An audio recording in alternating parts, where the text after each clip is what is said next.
Hi friends, నేను మీ నాగలక్ష్మిని. బాగున్నారా? మేము బాగున్నామండి. అయితే 2 రెసిపీలతో మీ ముందుకు వచ్చేసాను. ఏమిటండి అంటారా? అది ఒకటి పచ్చి నువ్వుల లడ్డు. పచ్చి నువ్వులతో వేయించి పాకం పట్టి అది కాదు, పచ్చి నువ్వులు ఇన్ని తీసుకోండి. పచ్చి నువ్వులు తీసుకుని కొంచెం బెల్లం వేసేసి గ్రైండ్ చేసేయండి.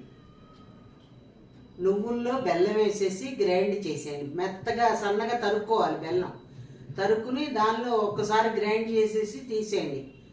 అంటే బెల్లం ఎక్కువైతే ఉండరాదు. అందుకని బెల్లం చూసుకుని బెల్లం వేసుకోండి. వేసుకుని ఇలా ఉండలు చుట్టేసేయండి. అదే చిమ్మిరి లడ్డు అనొచ్చు, లేకపోతే నాగుల చవితి పెడతామే అది అనొచ్చు, ఏదైనా అనుకోవచ్చు. అది పచ్చి నువ్వుల లడ్డు నేను చేసింది మాత్రం. తర్వాత వచ్చి అరటి దూట మొన్న ఆవు పెట్టి చేశాను. అవి ముక్కలు మిగిలే.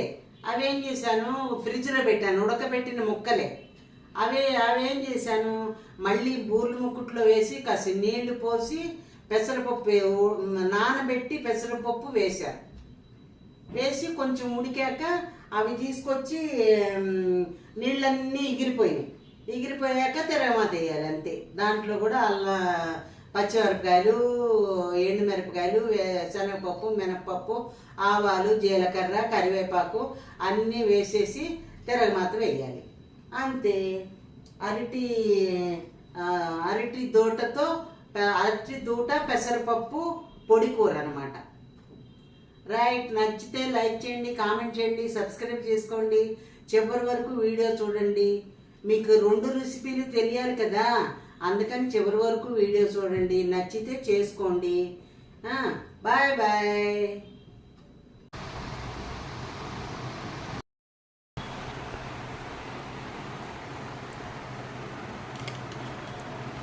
ఇవి నువ్వులండి. నువ్వులు మామూలుగా బెల్లము వేసి గ్రైండ్ చేశాను. అంటే ఈ రకంగా నువ్వులు ఉండలు చేసుకోవచ్చు, మనం చిమ్మిరి చేసుకున్నట్టుగా. ఈ నాగుల చవితికి అలా చేసుకుంటాం కదా, అలా చేసుకోవచ్చు, పాకం బట్టి చేసుకోవచ్చు. నేను ఇలా చేశాను ఈరోజు. దీన్ని ఉండలు కట్టేయటం అంటే తీయగా బెల్లం వేసి మామూలు పాకం పట్టకుండా బెల్లం వేసేసి నువ్వులు పచ్చివే వేసి గ్రైండ్ చేసేసి ఉండలు కట్టడం. ఇది నువ్వులు ఉండ. ఇదో రకమైన నువ్వులు ఉండ, పచ్చి నువ్వులు ఉండ. రైట్.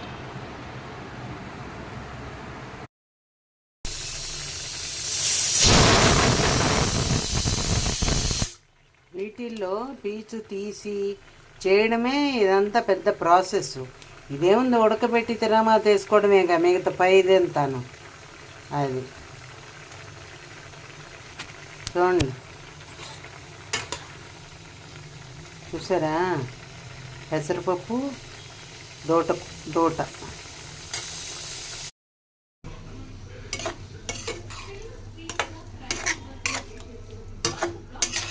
తిరగమాత వేసేసి మినపప్పు, ఆవాలు, జీలకర్ర, శనగపప్పు అన్నీ వేసేసి పచ్చిమిరపకాయలు, కరివేపాకు వేసేసి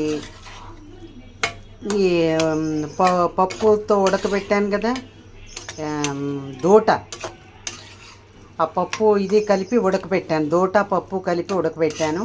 అవి తిరగమాత వేసేసుకోవాలి అంతే. దూట పప్పు కూర రెడీ. అంటే పొడి పప్పు అన్నట్టు ఉండదు, మెత్తటి పప్పు అన్నట్టు ఉండదు అన్నమాట.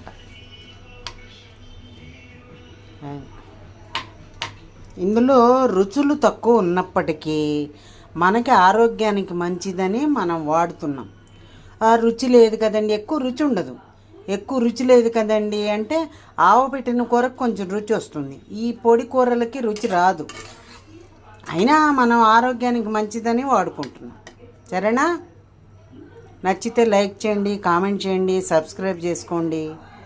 చివరి వరకు వీడియో చూడండి. బాయ్.